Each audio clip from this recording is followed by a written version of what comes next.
Cheesesteak War emergency for the first time in America. This is Jim, and Receiving this message. We are Ken Jennings and John Roderick. We speak to you from our present, which we can only assume is your distant past, the turbulent time that was the early 21st century. Fearing the great cataclysm that will surely befall our civilization, we began this monumental reference of strange and obscure human knowledge. These recordings represent our attempt to compile and preserve wonders and esoterica that would otherwise be lost. So whether you're listening from an advanced civilization or have just reinvented the technology to decrypt our transmissions, this is our legacy to you. This is our time capsule. This is the Omnibus.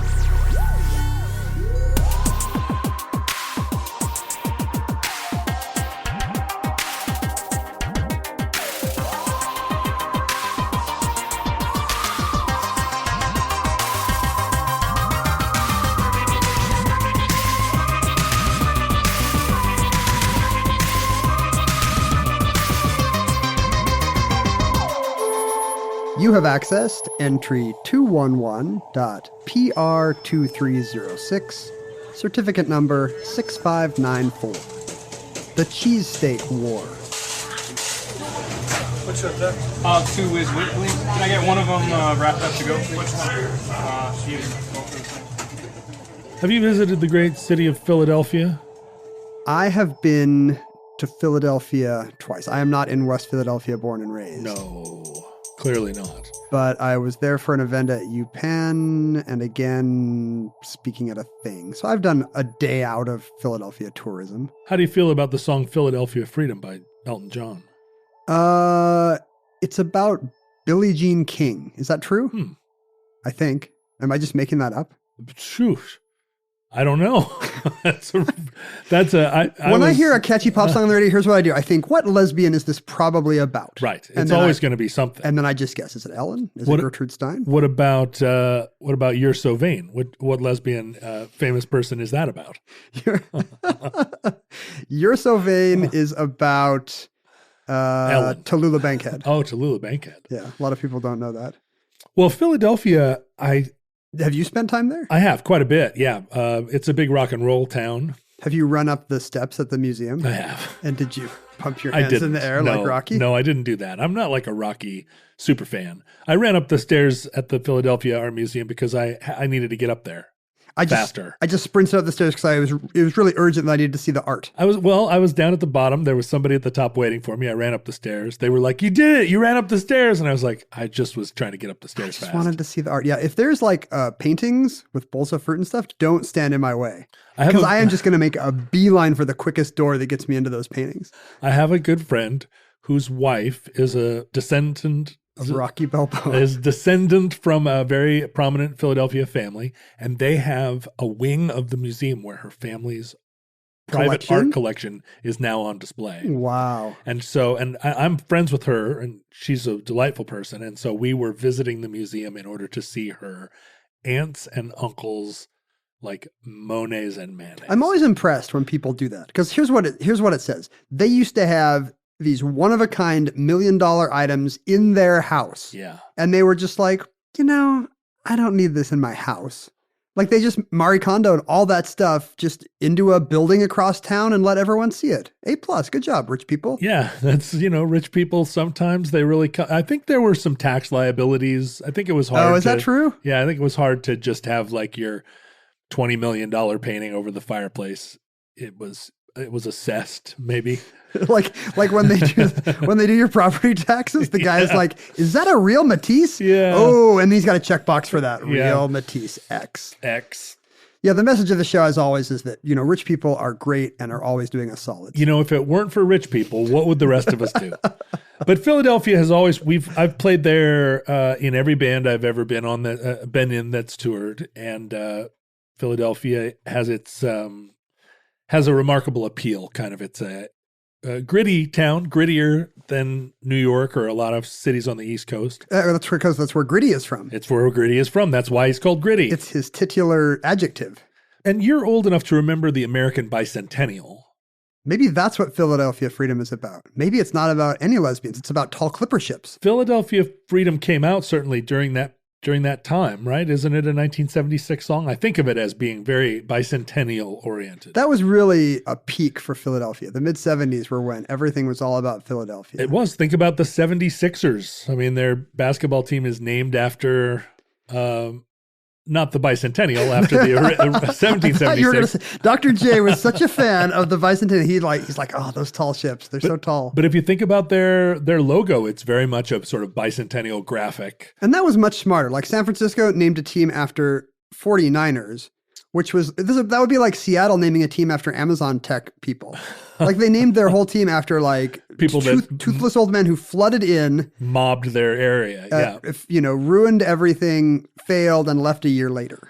So the 76ers, that's 200 years of tradition there. Good job. Yeah, and it was, I think, in some ways, Philadelphia's the beginning of the resurgence of Philadelphia. Philadelphia was a blue collar town, a working class town.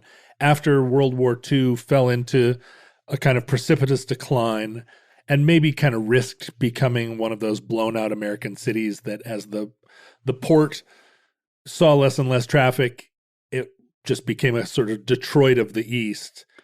Even going to Philadelphia in the 90s, it did not have that vibe.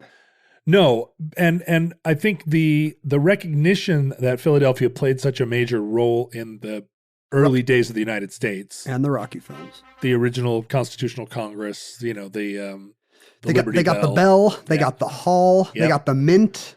They have a lot of really patriotic stuff. They do, and it's strangely kind of all in a pretty small area in Old Town Philadelphia, and the rest of the city was urban renewed within an inch of its life. It just shows you how small cities used to be. Like if you're in New York and you go above 70th Street, like none of that was there in the entire 19th. Those was during the Civil War. That was cow pastures or something. Right. Same with London. Everything's like so close together just because cities used to be the size of mall parking lots. And even finding Old Town in Philadelphia is a little bit of a challenge because there are freeway on-ramps and off-ramps all around it. I mean, it's very much it's a very compact little area. How are the crowds there when you're because you've performed in front of Philadelphians? Oh, well, I mean, Philadelphia has because they're mean. These are the sports. I don't know about their music fans, but the sports fans are the ones who throw batteries at Santa Claus. Yeah. All the cities in that constellation of East Coast cities, Baltimore, DC, Philadelphia, Camden, they're all tough little towns. Hey, yo. Delaware. Hey, play some indie rock. Hey. Delaware seems like it should be like kind of a nice sailboaty, preppy place, but Delaware's pretty tough, pretty rough. But the fans, I mean, they're rock and roll people. They are, they're not haters when they're like there to see music. They're true, like, they're not the same people projectile vomiting at Flyers games. No. And in fact, like playing in Detroit, I've seen audiences turn against bands in Detroit and just like the vibe in the room get really sour. I'm sure it happens everywhere, but I've never had that experience in Philadelphia. It's like the city of brotherly love. It's literally the name of the city. Brotherly love, the city of. But that's centuries old. I mean, it's hard to maintain, it's hard to keep a marriage lively for 50 years, much less keep love in an eastern seaboard city for centuries. Well, now let's find that out. Centuries old, huh? The city. Am I going to be wrong? Well, I don't know. Does the Chamber of Commerce in 1967 decide it was after the Legionnaire's disease thing? They needed a new branding that was not come to Philadelphia and get Legionnaire's disease. It doesn't seem like the nickname you would give that city in the 20th century to me. Yeah, it feels like. I mean, if you're rebranding for it doesn't for seem an like, LGBT audience, maybe it doesn't seem like William Penn would have said, "Hey, you know what we should call this place?" Well, here's the thing: it comes from the Greek. Right. Philadelphia was originally, I think, Amman, the capital of Jordan, and it literally means brotherly love. Well, I mean, Philos has to mean love, right? Right. Oh, is that true? Adelphia means brother of brothers. Well, there you go. It's not just 200 years; it's 2,000 years. 2,000 years or longer of loving your brother. Well, so Philadelphia is one of those American cities that has a very unique culture. Like it's a city state in a way, and we saw it in the 2000s when New York became too expensive. A lot of Williamsburg hipsters started to move to Philadelphia, trying to colonize it as the new bedroom community. And were they all immediately just beaten up with batteries? It was a little bit of a tough sell. I think I know a lot of people in the music business that moved down to Philadelphia and got themselves a sort of townhouse and felt like a cheap brownstone and thought that they were pioneering a thing. And it was only a matter of time before everyone followed them to this new wonderful place they'd discovered. It was this like, little town called Philadelphia. It's like Portland. It's like people leaving the Bay Area or LA or Seattle. They go to Portland. Right. And it didn't really, Philadelphia was too fast, too furious, too big to fail. Too brotherly, too love. And couldn't, the hipsters of Williamsburg didn't really make a dent in the Philadelphia culture. But it has a very, very strong regionalism. They say that the accent of people in Baltimore is the most difficult accent to get right if you're kind of a student of regional accents. When you watch The Wire and you can tell there are actual Baltimore types who have been cast as characters on the show.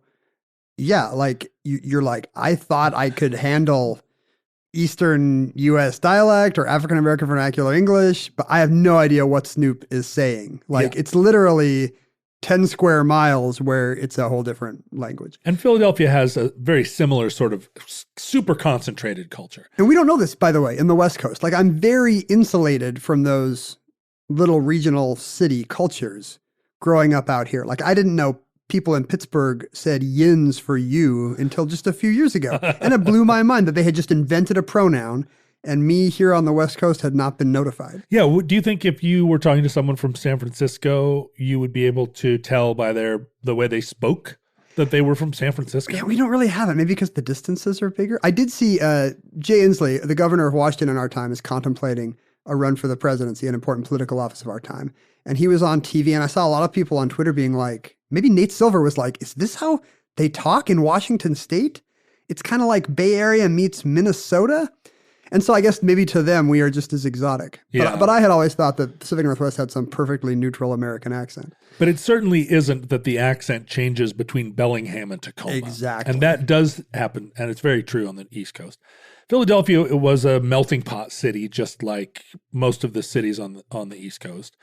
But there's a very, very strong Italian contingent by the second half of the 20th century. By the 20th century, right? This was a city where the Italian migration of the late 19th century, really, like Pennsylvania was one of the major locations where Italian people settled. They love Quakers.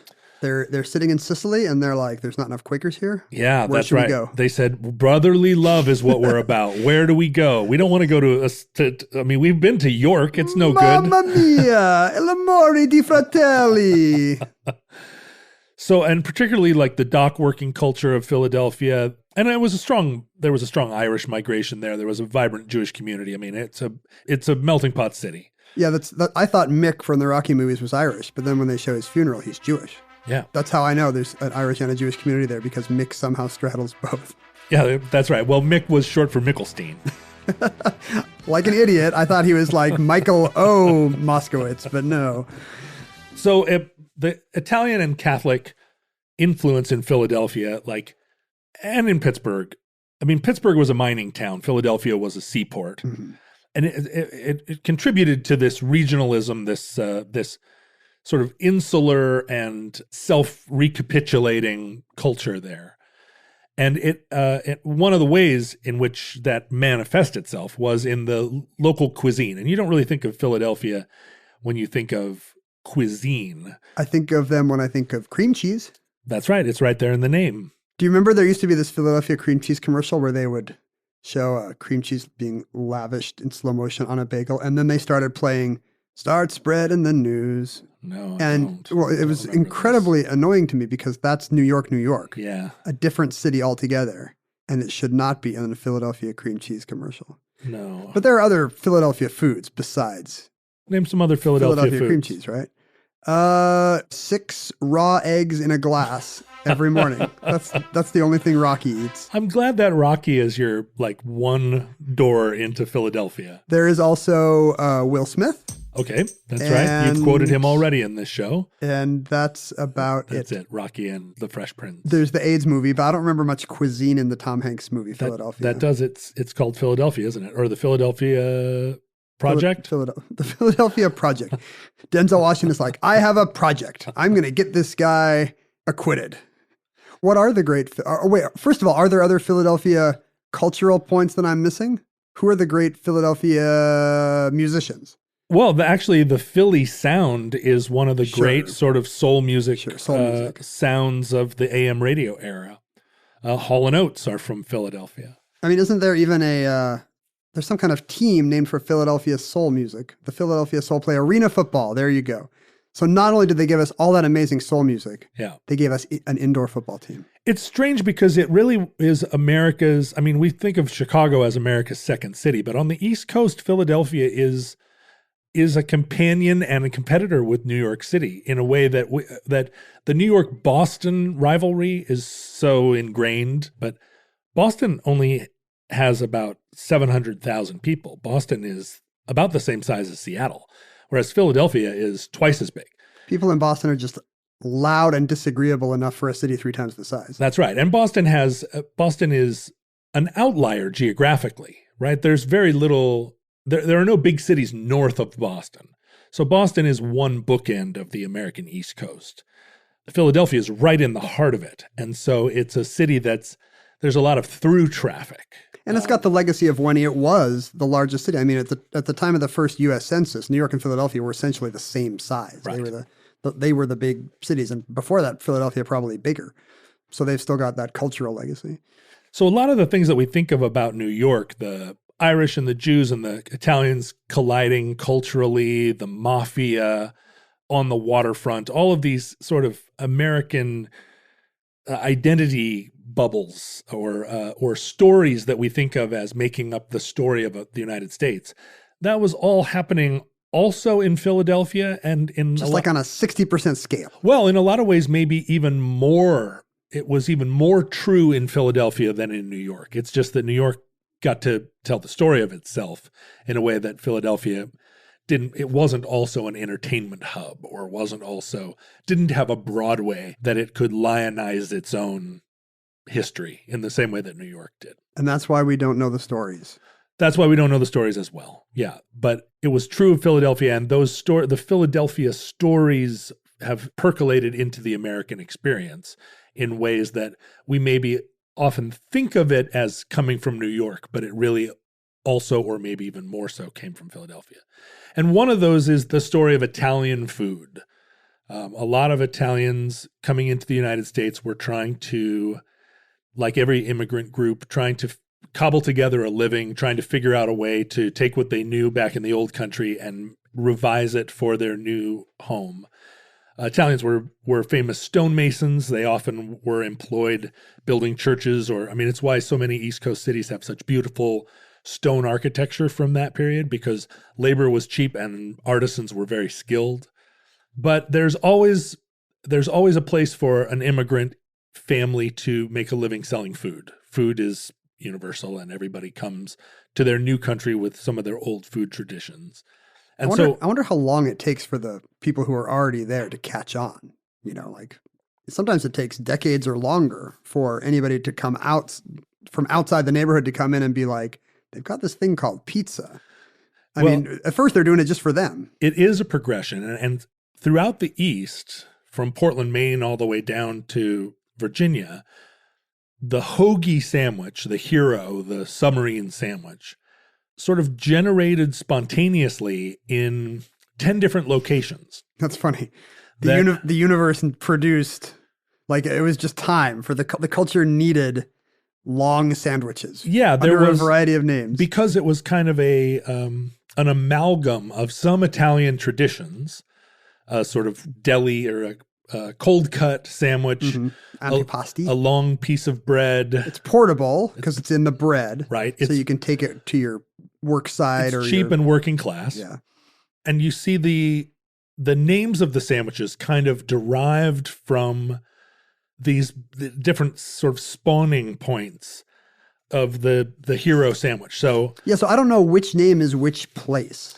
I mean, I get that there's 5 or 6 names, but like to this day, would it be wrong if I was in New Jersey and said grinder or whatever? Or like what are the right names? So like a grinder was a nickname for a dock worker in Boston. Huh. And so the sandwich was named after the consumer. right? Like they were grinders that came to get the sandwich, and so the sandwich ended up being called. What if grinder. all food was named after the consumer? I'll take 3 hipsters, please.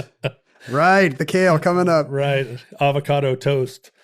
It's natural to think that the hero sandwich is derived from the gyro sandwich, but in fact, that isn't the case. But in America, we had never really even heard of gyros until the 60s. Yeah, I feel like I was not aware of Greek food at all, not living in a major city with a Greek diner until even later than that. In the 80s, it was like, pita, what is this? Right. Well, and it's a gyro. I mean, I think people still say gyro. There's a lot of sort of argument about where the hoagie sandwich came, or where the name hoagie sandwich. Is it Hoagie Carmichael? No.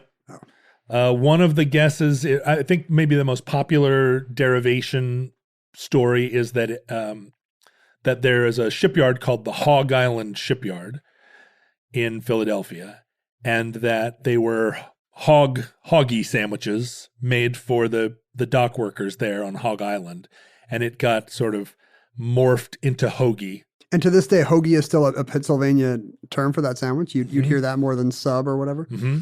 The submarine sandwich, obviously it looks like a submarine. And there was an Italian gentleman in Maine, I think, who saw the submarines. There was a famous submarine in dry dock or something that he saw and said, "That's a spicy meatball. It's just like my sandwich that I'm inventing." The toothpick is like the periscope. There's some speculation that there was a term called on the hoke, which was a way of describing somebody that was on the skids, or like if you're down on your luck, you're on the hoke. You're on the hoke.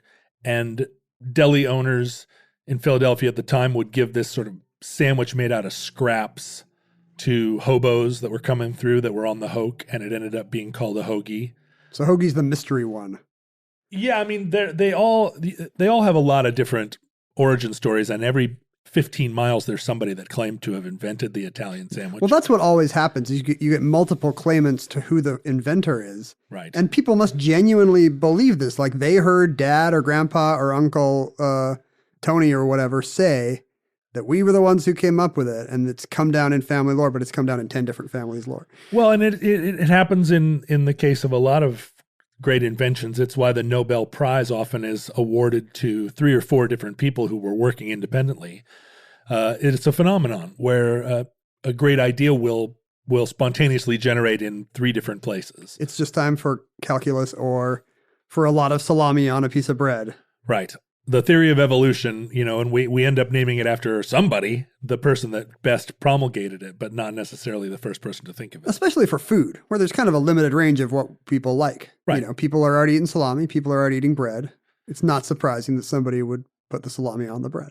But the cheesesteak sandwich, which is maybe Philadelphia's most famous culinary export. I was holding off, but yes, even I knew that a cheesesteak was Philly's great gift to American food. And in most places that are not Philadelphia, cheesesteak sandwiches are often just called Philly cheesesteak sandwiches. If you say that in Philadelphia, I think that they'll throw a battery at you. It makes sense. Yeah. I mean, like when I go to China, and if I'm looking for a Chinese restaurant, I just say restaurant. Right. You don't have to say Chinese. Do you have food? If that's why when you're in Paris, you just say fries. Do you have fries? But the Philadelphia cheesesteak sandwich does have a point of origin that most people don't dispute. It has an origin story that's pretty compact. And although the sandwich then proliferated and became kind of the sandwich that dominates Philadelphia sandwich culture to the point of excluding other kinds of sandwich. Just try to get a tuna melt within city limits. It actually started in a place on a day, and it was in the early 30s in an Italian neighborhood very close to this enormous Italian market, an outdoor market there in Philadelphia. 2 brothers by the name of Pat and Harry Olivieri had a hot dog stand. And they were selling hot dogs, which, of course, is one of the great American foods and maybe the ultimate working class lunch. Probably a hot dog's not super They're probably newish as well. Sausages came with German immigrants, but the idea of eating a sausage on a roll is probably only 30 or 40 years old at this point, right? Well, I mean, sausage, if you go to Europe now and buy a sausage, you'll be given it with a roll. They still haven't perfected the technology of putting a sausage in a roll. I feel like I could just show them. Like the guy running the cart, I could be like, come over here. Here's the problem. You often get a long sausage and a very compact roll. I would get in this conversation with people in Europe all the time. Why not make the roll longer or the hot dog smaller? And they would counter, why do you sell hot dogs in packages of 8 and rolls in packages of 10? They knew this American stand-up comedy trope? I can't answer. But at this moment in 1933 in Philadelphia, Pat and Harry Olivieri selling and eating hot dogs. One day, Pat got tired of hot dogs. And Whoa. If you're tired of hot dogs, you're tired of life. Right? But if you're selling hot dogs and you're eating hot dogs, you're around hot dogs, if you're living a hot dog-centric life. There's always a tendency of restaurants to go a little further afield because you get bored. Yeah. And that's when Wendy's adds baked potatoes. And I mean, that first time you put on a pot of water and start boiling some hot dogs, you think, oh, there's nothing that smells better than a pot of hot dogs. But I bet... Is hot dog water your preferred smell? No. Just dab some of that behind your ears I'm and a child hit of the clubs. 70s. I like to smell leaded gasoline. As a child of the 70s, I like boiled hot dogs in Kraft macaroni and cheese. See, you were a hot dog and macaroni and cheese guy? I was not. Did you put ketchup on macaroni and cheese? No, but I will sometimes put in a can of tuna. No. Hamburger, ground beef in macaroni and cheese. You put ground beef in macaroni and cheese? Ground beef and pepper in macaroni and cheese is the greatest. That is the best macaroni and cheese. That should be called a Roderick cheesesteak. An Anchorage cheesesteak. Yeah. Actually, I'm now thinking about how that would taste in a bun, and I think it would taste really good. I feel like there is a new trend for just putting mac and cheese in more carbs. Like put it in a bun. I was at Disneyland last week and we had mac and cheese in a cone. No. I protest. Isn't that the thing when you're eating mac and cheese, you're like, why isn't there more bread around this? Well, but I am thinking if I put a little macaroni and a lot of hamburger and put it in a bun, I think we might be onto something. Macaroni casseroles need to come back. But let's pause for a moment our own invention. And as futurelings like bite into their giant macaroni hamburger hoagies. They already know our venture was a failure. Let's look back to the origin story of our sandwich. Pat sent Harry to the market and said, get me some steak. I'm tired of eating hot dogs. I want to have a steak sandwich. He's doing well. The business is doing well. He can afford some steak and not just hot dog. And Harry brings the steak back and Pat chops it up with some onions or whatever, puts it on a hot dog bun, starts eating it. They must have a grill there. They must be grilling their sausages. They're grilling dogs, yeah. Maybe boiling them, maybe grilling them. Those were the two options. This is a long time before anybody put cheese on sandwiches. Interesting. There wasn't any cheese in this story at the time.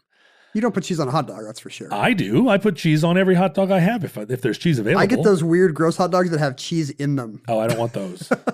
No, but if you're making a hot dog in a microwave and you put cheese on it. Did the hoagie, the grinder, the sub already exist at this time? Was there a tradition of long meat in rolls? They were all sort of, this was the great period. The late 20s, early 30s was the era of the rise of the hoagie sub grinder. The depression must have been real big for long bread heavy portable food, huh? Yeah, it was a cheap and filling way to get some food on your break from the docks, which was, you probably spent most of your lunch hour smoking cigarettes and drinking schnapps or tweaka or whatever. It's a grinder's life. That's the grind for the grinder. But so Pat's sitting there eating his brand new sandwich and a taxi driver rolls up to the hot dog stand, wanting his daily hot dog. And he sees Pat eating this steak sandwich and says, hey, that's pretty good. Will you make me one? It must have smelled great. I bet it did. Because a cheesesteak is one of those foods that is delicious, but disproportionately just smells amazing. It's the whole Cinnabon business model is if your food smells even better than it tastes. Yeah, you pump it out into the world and your customers flock to the counter. You have fake steak sandwich scented esters that you boil and flood the block with. In this case, Pat didn't have enough to make a second sandwich. Oh. And so he gave half of his sandwich to the taxi driver. See? Brotherly love. That's right, brotherly love. And the taxi driver whose name has faded into history, not remembered, although he's the one to thank. He strongly disagree. He said, this is a great sandwich. You ought to stop making hot dogs and start making these. To me, that's not the important contribution. Really? Pat made the sandwich. Yeah, but if some yokel showing up and be like, hey, this is good. If it hadn't been for the taxi driver, don't you think Pat would have just gone back to cooking hot dogs the next day? Maybe, but what if the sandwich was really delicious? He's going to keep eating them. This is natural selection. If it's better than a hot dog, it's going to win. This is the thing, though. You can never properly know the effect you have on the world in your own lifetime. That taxi driver got in his cab and he went back to his problems. He's making a living. He's trying to put his own kids through school. He doesn't realize, I set in motion a chain of events that would one day result in the Omnibus Project, putting me and the cheese sandwich that I popularized into a permanent time capsule. I often do have the feeling, I wish I was just confident when my work was good and when it was not. But I often do have the feeling of not knowing when an idea is a winner until someone says, that's a good idea. Sometimes I do know. I will say that. But often it helps to have somebody be like, no, that's the idea right there. Right. So maybe I do need a nameless cab driver in my life. Today, when you brought me a small bucket of chocolate chip cookies that your wife made. As I often do. As you too infrequently do. I said, this is a great idea. You should do this every time. This is the I like how your idea is for me to bring you free cookies. This is the new plan. Your wife's cookies make it over here to me sometimes because they're delicious and I don't have cookies in my life. And so you're saying, really, the hero here is you for thinking of bringing the cookies here. The hero. I mean, good job making the cookies, Ken's wife, but the real hero here. Mindy makes a great cookie. You are coming here anyway. You have too many cookies at your house. I know. Apparently. I've been there. Huge cookie surplus. Anyway, so Pat agrees and they start making steak sandwiches. And in 1940, they open. Does it already have the cheese? Do we know this? Nope. There's no cheese in it. Sorry, I did not mean to spoil your big reveal. It's just a steak sandwich at this point with onions, with or without onions. In 1940, they open Pat's King of Steaks, which is like a pie-shaped restaurant. Hold on. Yeah, go ahead. Is the pie on its side or is it lying down? I know, it gets so confusing. Because I do miss I never lived in the era when the restaurant was shaped like the food it was, and I'm sad about that. Yeah. But in this case, is it a pie on its side? No, it's because it's at an intersection of a few streets that are. It's a weird five-way intersection. It's a five-way intersection. It's like the shape of a Trivial Pursuit wedge. Right. And put it in a language I can understand, John. So yeah, it's a restaurant that's kind of like it's shaped like Trivial Pursuit, like a three-sided die. I'm with you. At the intersection of 9th Street and Passyunk Street in Philadelphia. Passyunk. And I think the story was that he was selling them from the cart, and then the owner of the building across the street from where the cart was parked invited them in on a cold, rainy day and said, why don't you make your steaks inside and you can sell them in the bar or whatever. And then gradually the steaks took over the bar and pretty soon they took over the building. And that became the place it was the working class sandwich joint of the neighborhood.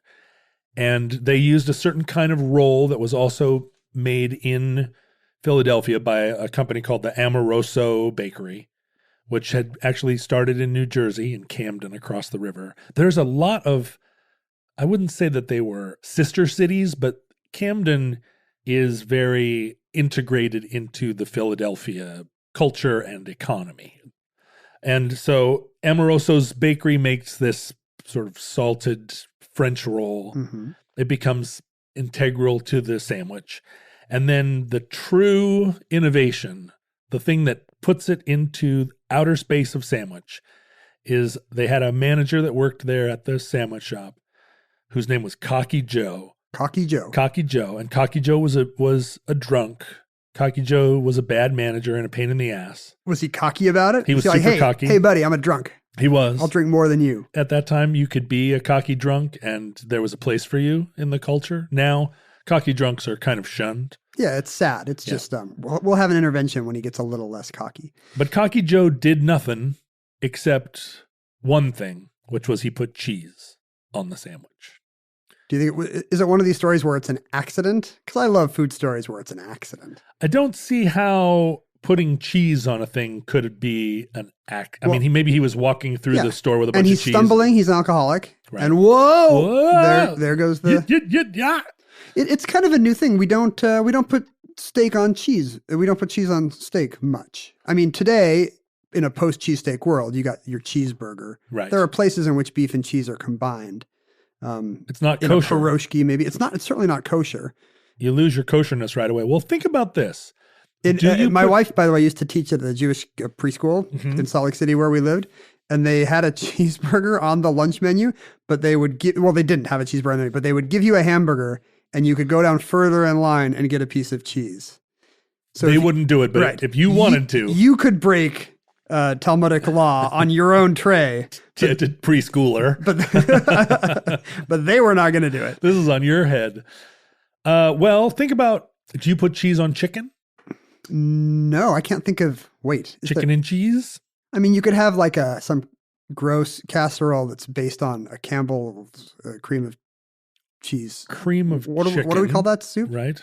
Cream of chicken soup? Right. But then you put the cheese soup into it. Sometimes you put chicken chunks in. Oh, I don't know. No. If you went to like Wendy's and got a grilled chicken sandwich, would you put Swiss cheese on it?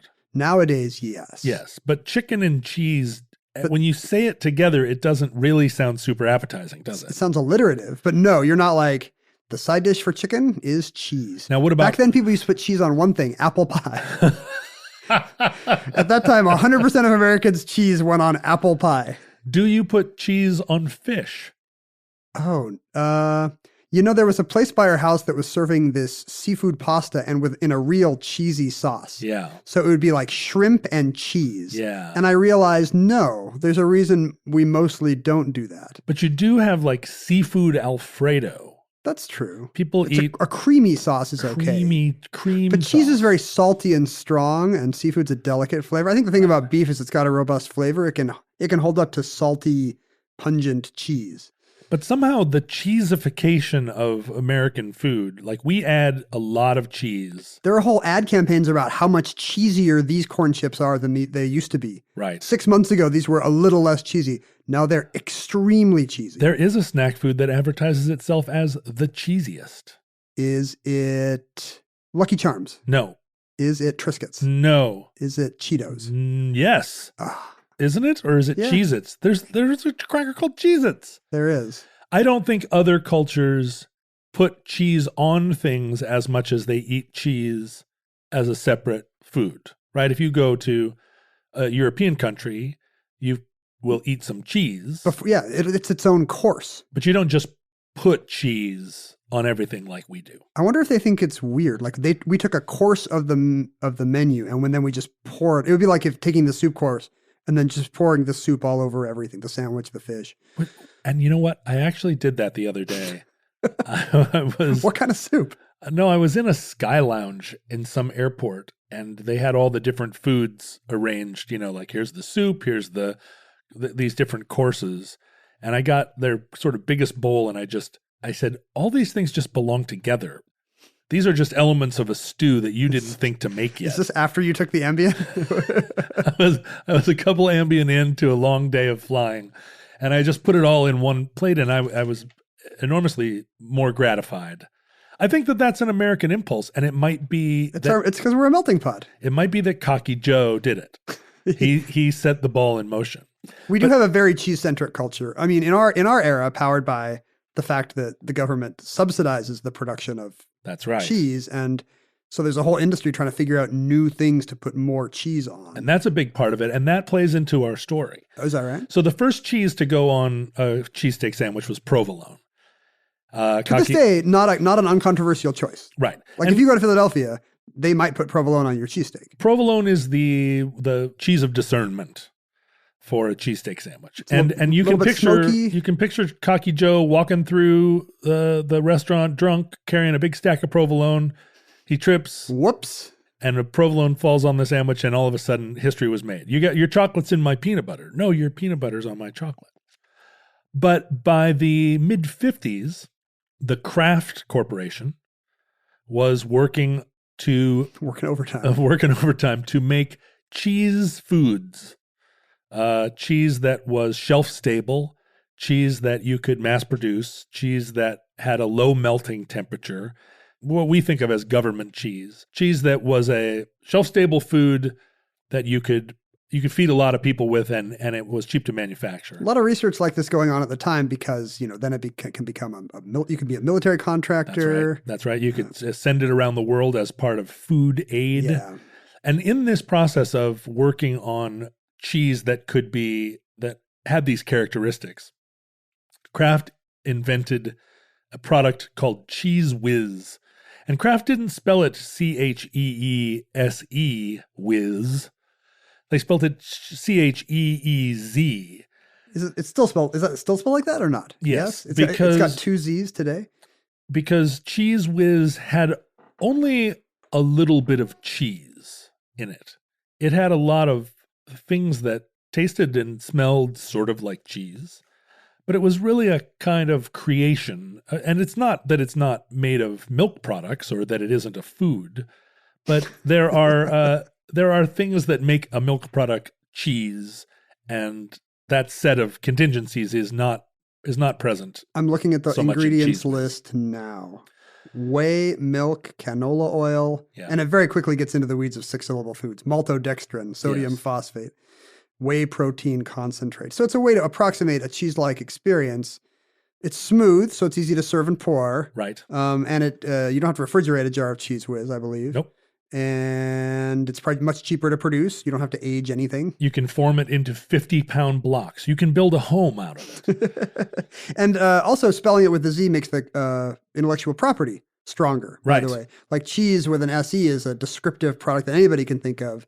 But once some marketing whiz, no pun intended, puts a Z on cheese, that's more Kraft-centric. That put the Z on cheese. As we used to say. There are a lot of food scientists in the world who are working on ways to make foods that don't need to be refrigerated, ways to make foods that have low melting temperatures or that are smooth and creamy or that don't coagulate.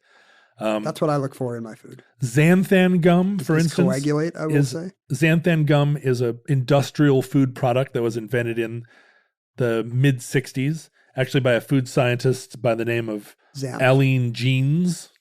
And so xanthan gum and its more natural food friend, carrageenan, which you see in a lot of this type of stuff, they're additives that sort of add viscosity to what would be runny foods. They take the place of gelatin.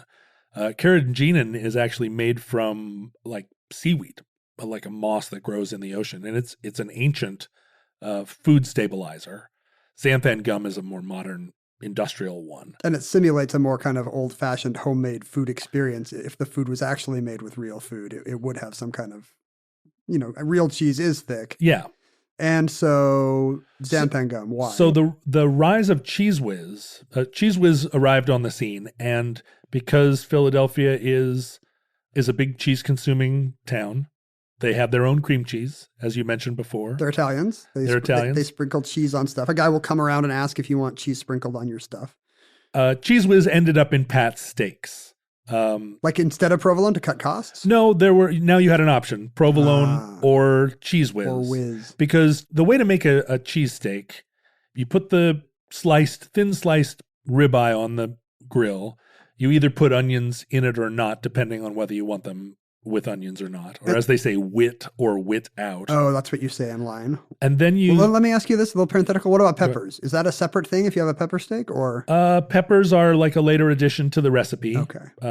Is that optional? Like, would people in Philadelphia be mad at me if I wanted peppers on a cheesesteak? There are so many purists, and cheesesteaks are a thing that you can get very wrong, and we'll see that can have disastrous effects.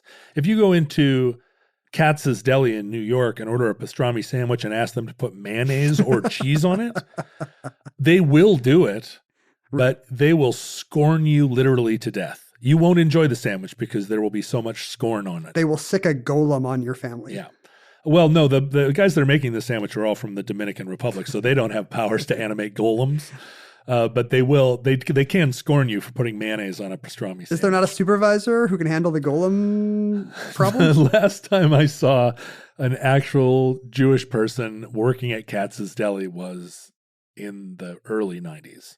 I think maybe And he had a Jews for Jesus t-shirt. maybe every once in a while, somebody walks through. I mean, the clientele obviously is not largely Jewish. Okay, so peppers are possible, but not essential. Well, so yeah, originally it was onions and not caramelized, like not fried onions all the way to being soft. They're meant to still They're have kind a of little crunchy, bit. like on a hot dog. Yeah. Mm. And then you put the provolone on top of the meat while it's on the grill, let it melt just from the heat of the contact, and then you put a big spatula? What are those things called? Yeah, a big spatula underneath it, and put the bread on top of it, scoop it all together, and then flip it over, and there's your sandwich.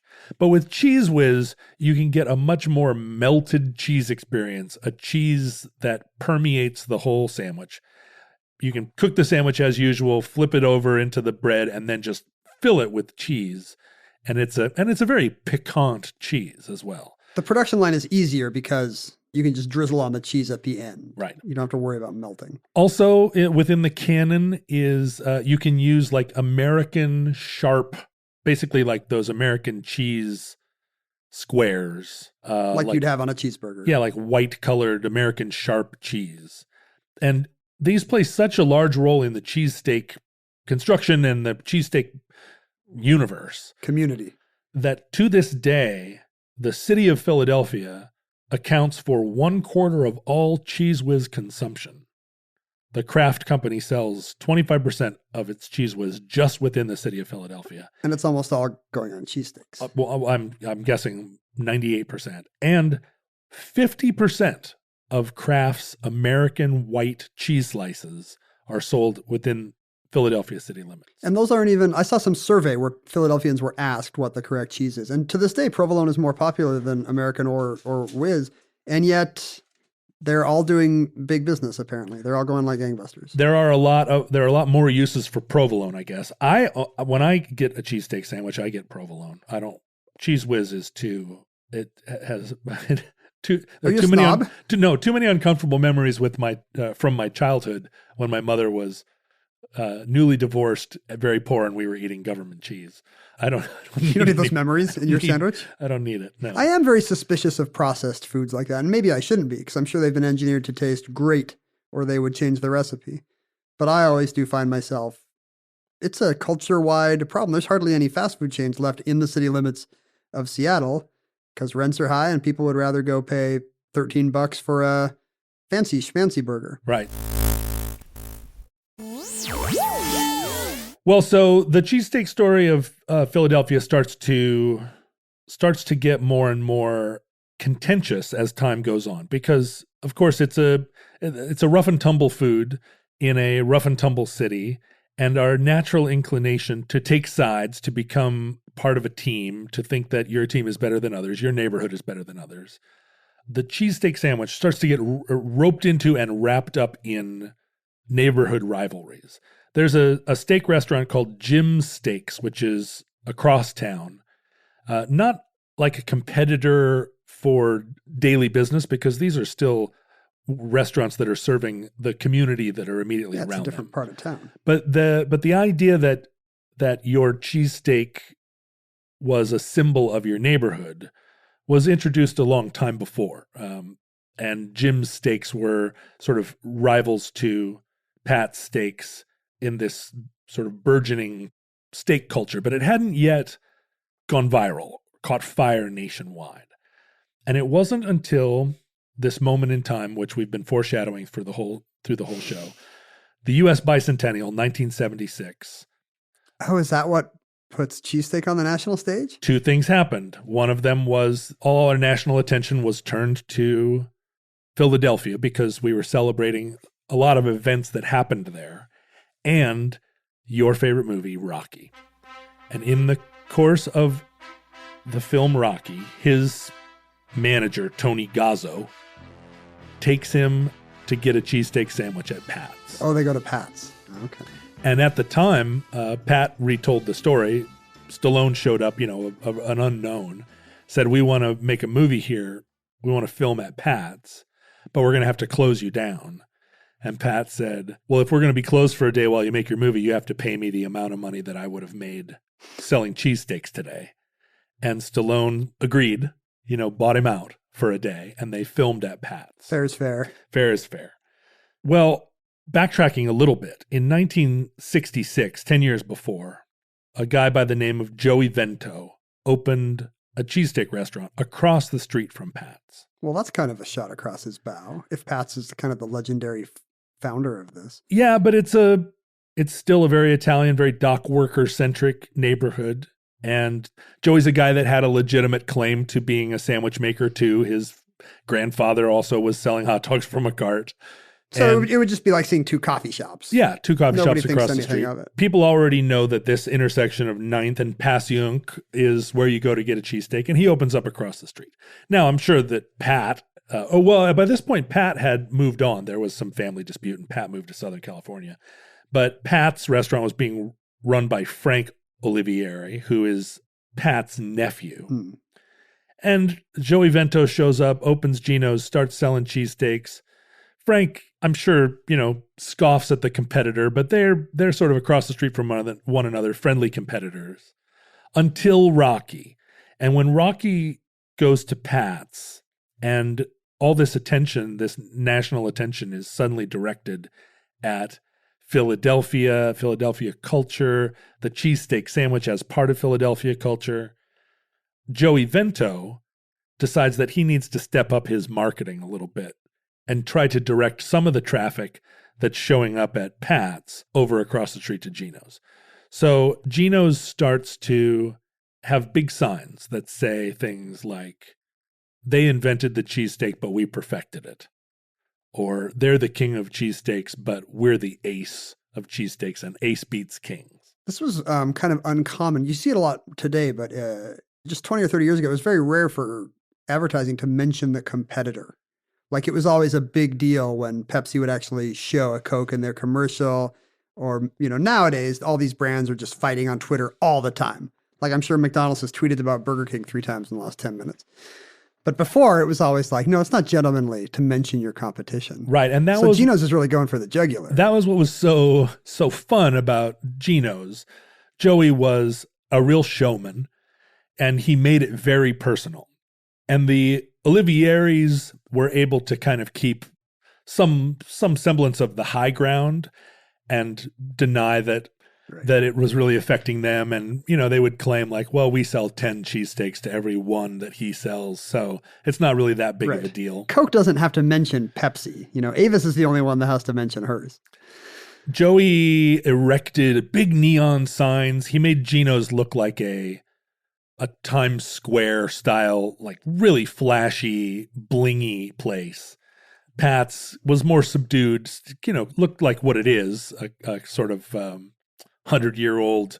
It's a lunch counter. But the rivalry really appealed to people, as rivalries do, and it became a kind of Philadelphia touchstone that you would either have a preference, or that when you went down to Cheesesteak Corner, you would get one of each. Oh, one of each. And they're enormous sandwiches. The first time I went down to Pat's, I got a Pat's. I ordered it wrong, which is, immediately like... Is it a soup Nazi thing where you have to say one whiz without? Or whatever? You're meant to say it in a clipped patois. And I was just like, I want a cheesesteak sandwich with provolone. I do not understand your local ways, and I will not ask for this in and with you, it's probably French. More like, I refuse to kowtow to your weird local customs. Here's what I want. And they made me a sandwich, and I ate it, and it was great, but it was not... The first cheesesteak sandwich I ever had was in Rutgers in New Jersey, and it was the closest at that point I'd ever been to Philadelphia. And there was a cheesesteak sandwich at a stand, and I ordered it, and I was really disappointed because coming from the West, having never had a cheesesteak sandwich, but having heard of one, I imagined it being just ambrosial, like steak and cheese in a sandwich.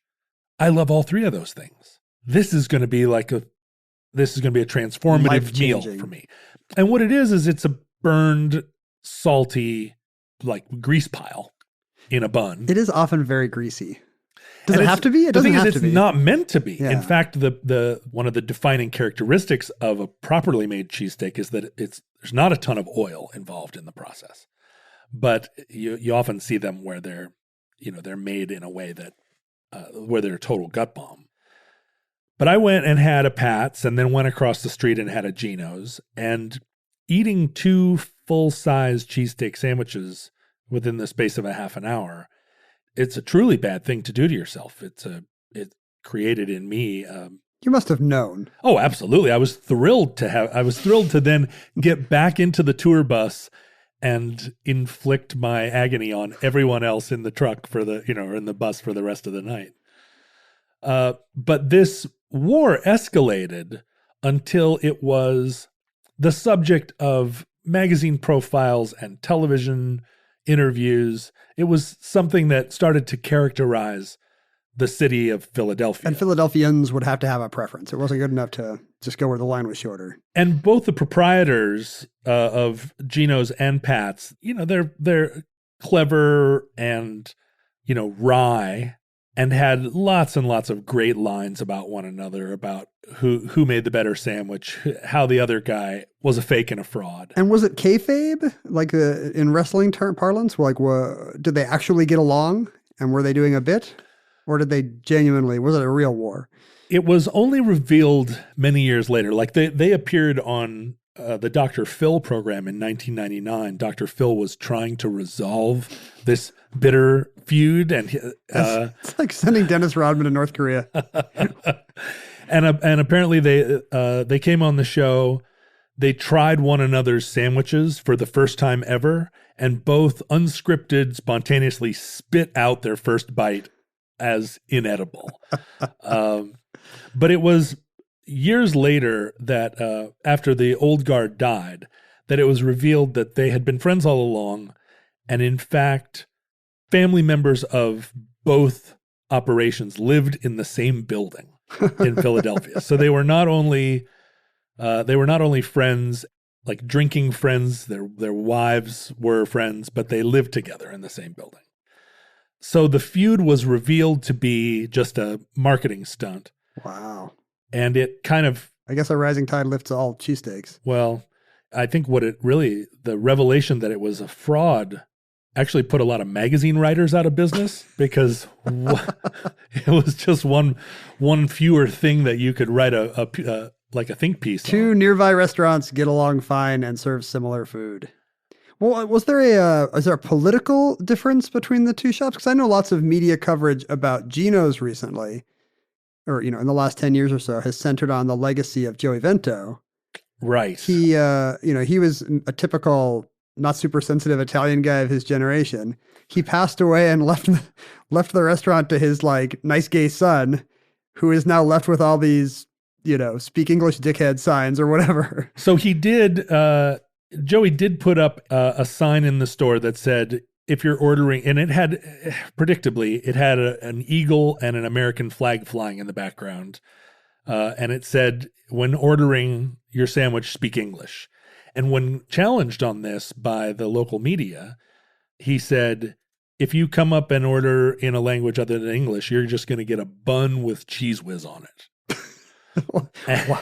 That's the worst thing anyone has ever done to immigrants, and we're living in the era of ICE. And his take on it was that he was the descendant of immigrants, and they came to America and they had to learn English. So therefore, he was just helping more recent immigrants to the country assimilate as his family had done.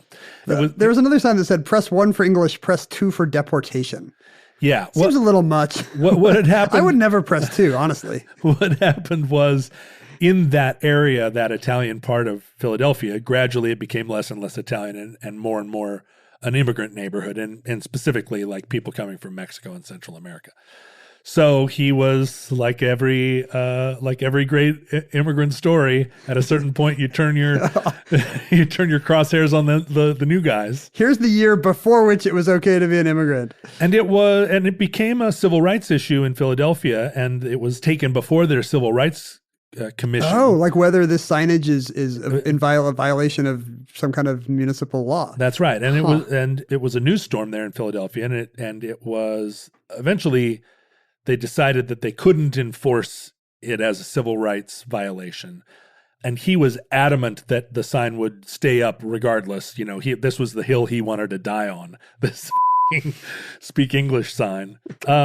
But then when the Democratic convention came to Philadelphia 2016. Or 2014. I bet it was divisible by 4. Yeah. 20, yeah.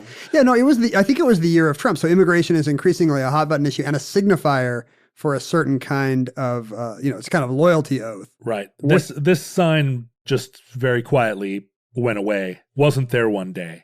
And nobody made a big stink about it. And Joey had passed away, but it was his son who said, well, Dad always said on his deathbed, the main thing he wanted was the signage that insulted Mexicans. And I don't feel like I can, but I guess in the face of losing DNC business, they took the sign went down. Joey actually named his son Gino.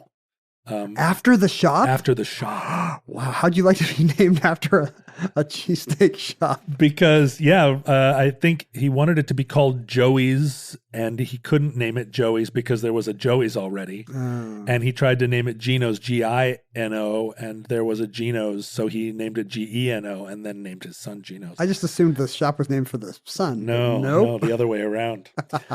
But the Cheesesteak War, before it was revealed to be fake, it actually took position on the national stage. In 2004, during the presidential election, presidents had started to make, or candidates had started to make a pilgrimage to the cheesesteak shops in order to win the favor of Philadelphians. This happens everywhere. And the politicians try to show up at the local spot, so because they know their picture will stay up. Hey, he knew to go to this donut place or diner or whatever.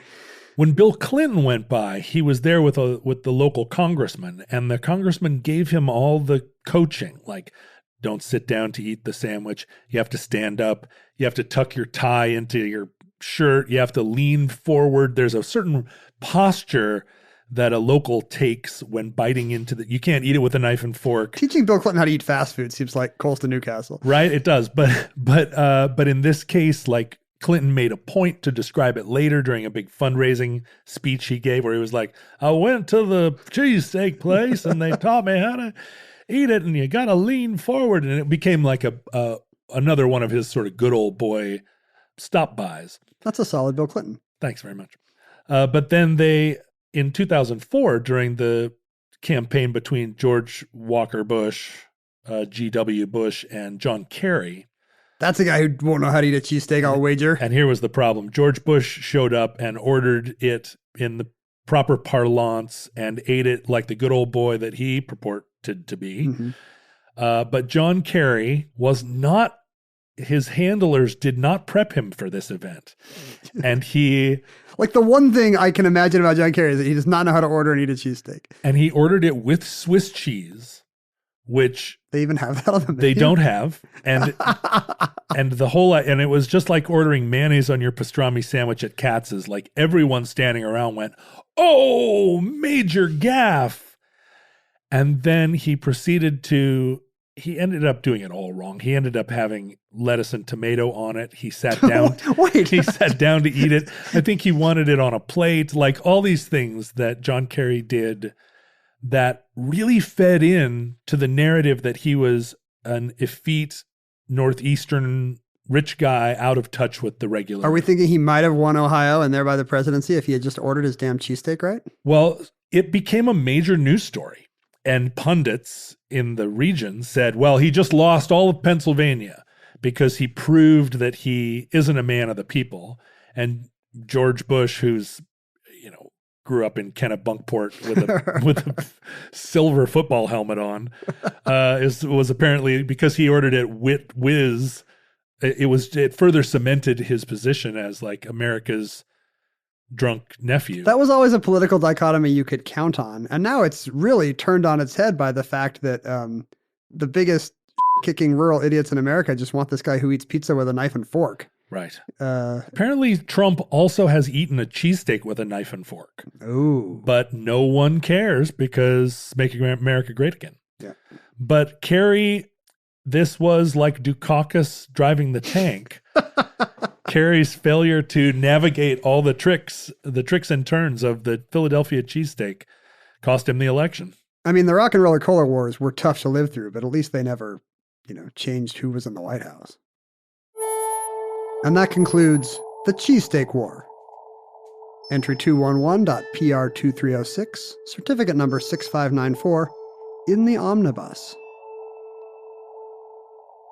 Now, in the unlikely event that social media still exists in your era, we assume that cheesesteaks will still exist. The historical arc of the universe does appear to bend toward cheese. Yes. But hopefully not social media. But in our day, you could track the omnibus's ongoing cataloging of all cultural knowledge at Omnibus Project on any social media network you could think of. Individually, I was at Ken Jennings on Twitter. John was at John Roderick on both Twitter and Instagram. We disliked Facebook intensely, but utilized it to carve out the Futurelings group, where contemporary listeners of the show could discuss mail trucks and seeing mail trucks on their street or stink bugs in their shower. Stink bugs in my shower. John Denver? Make me happy. Mm-hmm. Me too.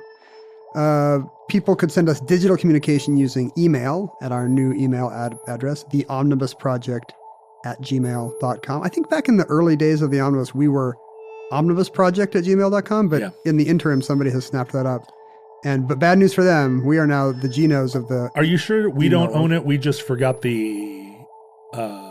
Didn't we have it and we just forgot the password? I think if you leave them abandoned, they get reused, maybe. I did not recognize there were any other recovery information, which makes me think omnibusproject@gmail.com has been snapped up by squatters. Bummer. Who are going to extort millions of dollars out of us for it. Boo them.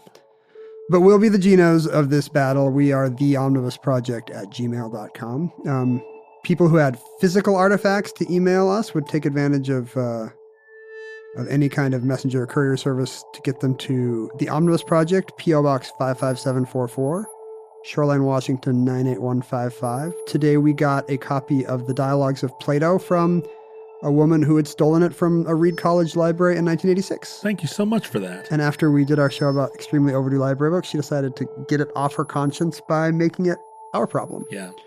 Now we own the stolen loot. Next time you're in Portland, are you going to try to return it? No, I have like 7 different gift certificates for a free dozen donuts and Powell's books. I mean, every time I do something, somebody gives me a gift certificate for something in Portland, and every time I go, I forget. I have a manila envelope with $40,000 worth of free from Portland. I never remember to take it. I have a card from Waffle Window that will get me a free waffle next time I'm in Portland, and I always forget it. But here's what you could do. You could put all those in your copy of the Dialogues of Plato. Oh. And then... go to Reed College and trade it for 5 microdots of acid. That's right. You can sit in the train on the way down to Portland, like thinking over Plato's Symposium and preparing yourself for all your free stuff. I shall. Listeners, from our vantage point in your distant past, we have no idea how long our civilization survived. You may have the perspective to know that our civilization drowned in cheese. Our magnetic poles flipped and people lost their minds and started putting cheese on fish. Pretty soon, we were struggling to reach the surface. We hope and pray that the catastrophe we fear may never come. But if the worst comes soon, this recording, like all our recordings, may be our final word. But if Providence allows, we hope to be back with you soon for another entry in the Omnibus.